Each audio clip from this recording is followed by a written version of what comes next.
The queen of rap, Nicki Minaj, just swapped the performance stage for the global diplomatic stage. And a sister in Christ, Nicki Minaj. She addressed the United Nations in New York on the plight of Christians in Nigeria. Christians are being targeted, driven from their homes, and killed. Churches have been burned. Families have been torn apart. The rap superstar was invited by the Trump administration after responding to one of the president's social media posts about the situation in Nigeria.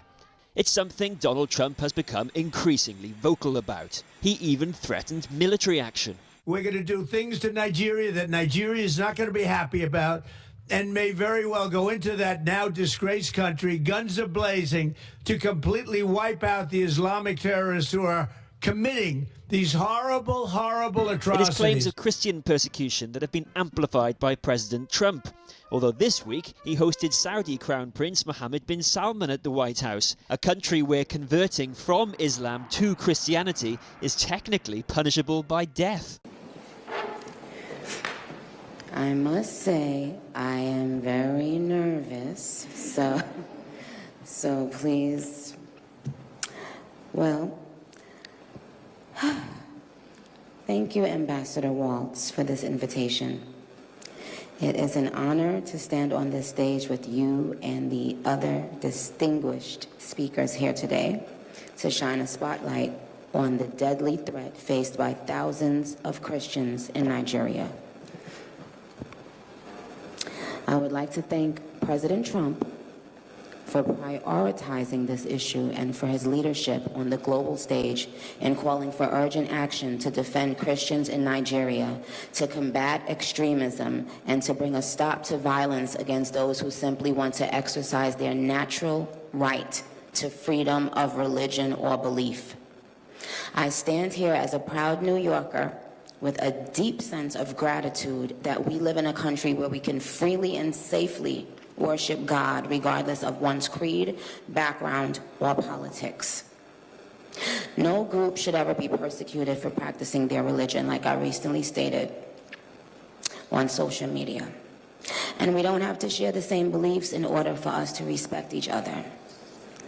We're way beyond thinking or expecting or assuming for, the person sitting next to you to have the exact same beliefs. We're beyond that. That's ridiculous. But that shouldn't make one person feel less safe than anyone in any room. Music has taken me around the globe. I have seen how people, no matter their language, culture, or religion, come alive when they hear a song that touches their soul. Religious freedom means we all can sing our faith regardless of who we are, where we live, and what we believe. But today, faith is under attack in way too many places. In Nigeria, Christians are being targeted, driven from their homes, and killed. Churches have been burned. Families have been torn apart. And entire communities live in fear constantly, simply because of how they pray. Sadly, this problem is not only a growing problem in Nigeria, but also in so many other countries across the world, and it demands urgent action. And I want to be clear. Protecting Christians in Nigeria is not about taking sides or dividing people. It is about uniting humanity. Nigeria is a beautiful nation with deep faith traditions and lots of beautiful barbs that I can't wait to see. When one's church, mosque, or place of worship is destroyed, everyone's heart should break just a little bit. And the foundation of the United Nations, with its core mandate to ensure peace and security, should shake. I am joined here today by peace builders, by faith leaders, by those who saw violence, saw rising intolerance, saw the threats clearly before us, and chose not to look the other way. I am inspired by their work to build interfaith ties, to see the humanity across the lines which might divide us, and to fight for security and liberty for all those who pray.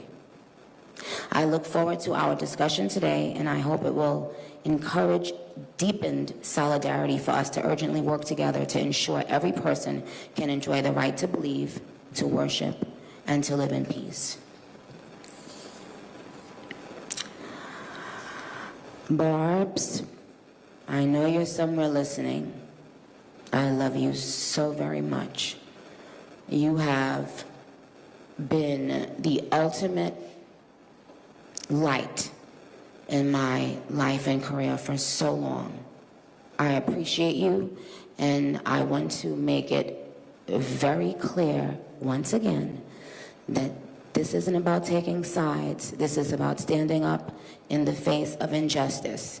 It's about what I've always stood for my entire career, and this is about standing up in the face of injustice.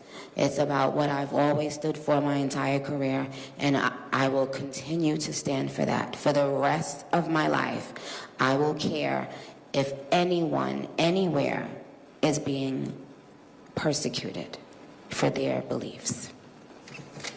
Thank you.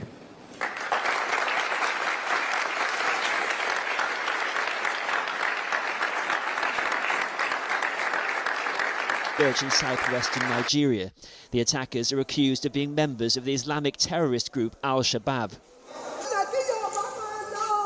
A US-based group that monitors conflicts, armed conflict location and event data, identified more than 20,000 deaths